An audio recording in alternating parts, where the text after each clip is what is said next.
Breaking news today.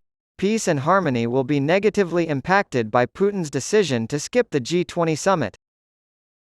When asked about Russian President Vladimir Putin's decision to skip the G20 summit, former Deputy National Security Advisor and current ambassador to Russia Pankar Saran said it would be bad for peace and harmony. Putin's move was called very unfortunate. It is not good for the G20, Saran, convener of Nat Strat, a center for research on strategic and security issues, said. It's bad for humanity and the planet. It runs counter to the spirit of the Indian presidency, which is to promote peace and harmony. Putin recently called Prime Minister Narendra Modi to inform him that he would not be attending the G20 summit scheduled for September 8–9 in New Delhi, but would instead be sending Foreign Minister Sergei Lavrov in his place. However, as Saran pointed out in an interview with Was the Voice, it has everything to do with Russia's relations with the G7 and the collective West, and nothing to do with the state of India-Russia relations. Something like this is happening between them right now. While everyone from the Prime Minister on down has said that dialogue and diplomacy are the only way to ease tensions, the reality is that we cannot do much to help the situation. But he was hopeful that the summit would still produce an important consensus G20 communiqué despite Putin's absence. According to him, G20 is not a political body, and that's something everyone needs to know. There is no requirement for it to deal with political or security issues. Its main purpose is to promote economic growth and financial stability. Politics has no place in this context, in my opinion. The United Nations and its Security Council are two alternative venues for resolving these kinds of disputes.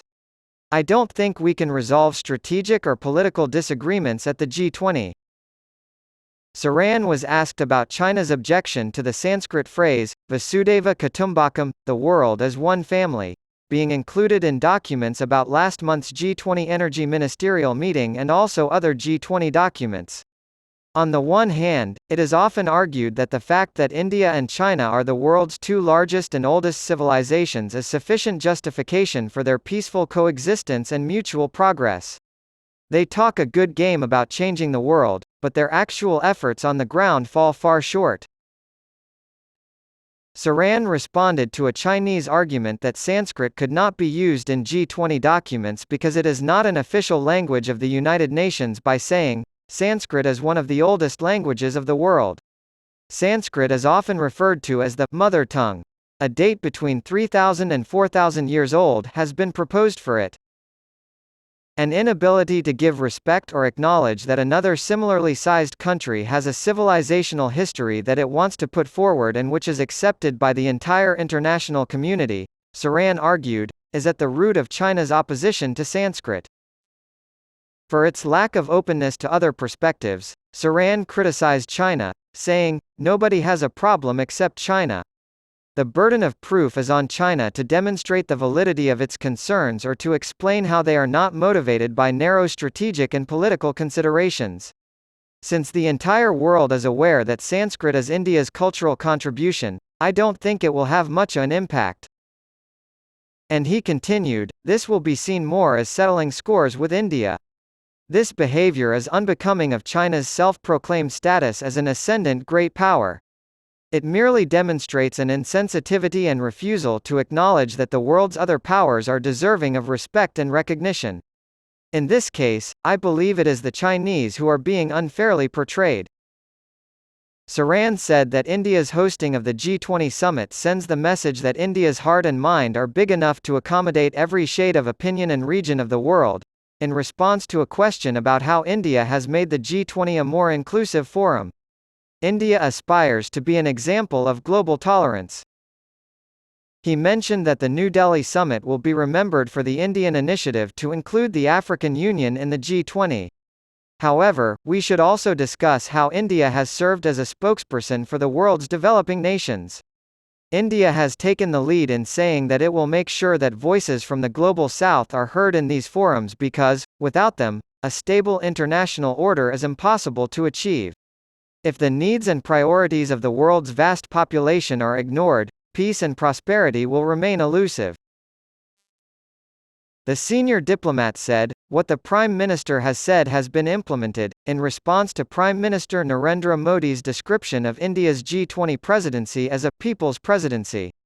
The Indian government's G20 outreach has spread far beyond official institutions like embassies and chambers of commerce. It has been distributed nationwide. The world should take India as an example because it is a microcosm of humanity. We have established new standards for the G20. India has added new dimensions to the G20 discussion. The Prime Minister's goal is to make the G20 into a more inclusive forum, where issues that impact the lives of ordinary people in India and beyond can be discussed. He's made an effort to broaden its appeal in keeping with the presidency's motto. I think it will be a hard act to follow after the kind of energy India has put in under Prime Minister Narendra Modi's leadership to completely change the character of the G20 grouping, Saran said in response to a question about whether other G20 members will be able to match the scale at which India has held about 200 meetings in 60 Indian cities during the term of the G20 presidency. In order to give the G20 summit an Indian flavor, the decision was made to bring it to the grassroots level by holding events in cities as small as Kashmir and Kanyakumari. I've heard that Brazil is nervous about holding as many meetings as the United States. He said that in order to prepare the mountains of paperwork, an entire army of Indian officials had worked tirelessly behind the scenes. For the sake of consensus and the dissemination of the Indian viewpoint or perspective on each issue, they are taking the time to make sure that everything is laid out clearly and without any mistakes. Saran responded to a question about the summit's outcomes by saying, "There will be a few big takeaway, but the combination of all of them will be such that they will add to the restoration of confidence in the global economy and hopefully, the revival of the global economy on the right path." According to Saran, the final document from the summit will be quite lengthy. "We're hoping for a unanimous vote. To ensure there is consensus on pressing issues of our time, all that is required is for Russia and China to agree on a consensus document, with assistance from the G7.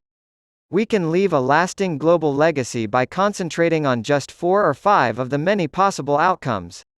Concerning the Global South, new forms of development cooperation, indebtedness, and the use of technology as a driver for future prosperity, are all topics that should be discussed. At a time of great shock caused by the Ukraine conflict and the COVID pandemic, Saran said India is today the bright spot in the global economy. The GDP of the United States has increased by more than 100% since the first G20 summit in 2008. India's economy is expanding at a rate higher than any other today. All indicators point to a doubling of GDP in the next few years, from $3 trillion to $6 trillion. India has a lot riding on its ability to maintain its rapid economic growth, but the country also stands to benefit greatly from doing so.